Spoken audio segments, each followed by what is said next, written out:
የሰባተኛው ጠቅላላ ሀገር አቀፍና ክልላዊ ምርጫ በኢትዮጵያ ታሪክ በአጠቃላይ በዲሞክራሲ ባህል ግንባታ ሂደት ውስጥ ትልቅ አሻራ ጥሎ ያለፈ የምርጫ ሂደት ነው።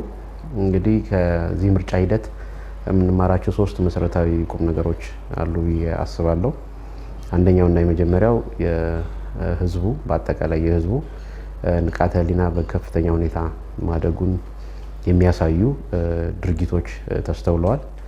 በምርጫው ዋዜማ የነበረው የመራጭ ምዝገባ ተሳትፎ፣ በምርጫው ሂደት በክርክር ሂደቶች ላይ የነበረው ሚና፣ በድጋፍ አሰጣጥ ሂደት ላይ የነበረው ሚና እንዲሁም በድምፅ አሰጣጥ ላይ የታየውን ሚና እና ሂደቱን ስንመለከተው ህዝቡ ህጋዊና ህዝባዊ መንግስትን በድምፁና በካርዱ ለመምረጥ ለመወሰን የስልጣን ባለቤትነቱን ለማረጋገጥ የሄደበት መንገድ ካለፉት ጊዜያት በእጅጉ ባደገ ሁኔታ ንቃተ ህሊናው እየተሻሻለ የመጣበትና ህዝባዊና ህጋዊ መንግስት ለመመስረት ያለውን ቁርጠኛ ፍላጎት ያረጋገጠበት መሆኑን ስንመለከት ሂደቱ ካለፉት የምርጫ ሂደቶች እጅግ በጣም የተሻለና ስልጡን የሆነው መንገድ ህዝቡ የመረጠበት ሁኔታ እንዳለ ያሳያል።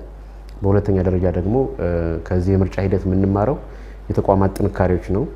ምርጫ የማስፈጸም ህጋዊ ስልጣን የተሰጣቸው አካላት እና የተለያዩ ተቋማት በምርጫው ሂደት ላይ ያሳዩት ተሳትፎ ምርጫው ሰላማዊ ዲሞክራሲያዊ ሆኖ እንዲጠናቀቅ የነበራቸው ሚናም ስንመለከት በተመሳሳይ ካለፉት የምርጫ ሂደቶች ሰባተኛውን ጠቅላላ ምርጫ እጅግ በጣም የተለየ ያደርገዋል።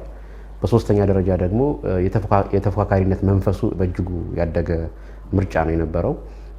ሁሉም ተፎካካሪ ፓርቲዎች በነበረው የክርክር መድረክ ላይ የራሳቸውን አማራጭ ሀሳብ በማንሳት በመሞገት አማራጭ ሀሳቦቻቸውን ለመራጩ ህዝብ የማጋራት ሂደቱን ስንመለከት በተመሳሳይ የተፎካካሪነት መንፈሱ እጅግ በጣም የተሻሻለ የሰለጠነ መንገድ መከተል እንደ አማራጭ የወሰደ ማህበረሰብ እና የተፎካካሪ ፓርቲዎች በራሱ ወደዛ እድገት ደረጃ የመጡበት ሁኔታ ስንመለከት በእነዚህ ሶስት መሰረታዊ ምክንያቶች ሂደቱ ከአሁን በፊት ከነበረው እጅግ በጣም የተለየ ለሀገራችን ትልቅ የዲሞክራሲ ስርዓት ግንባታ ላይ የራሱን ትልቅ አሻራ ጥሎ ያለፈ ምርጫ ሂደት ነው ብሎ መውሰድ ይቻላል።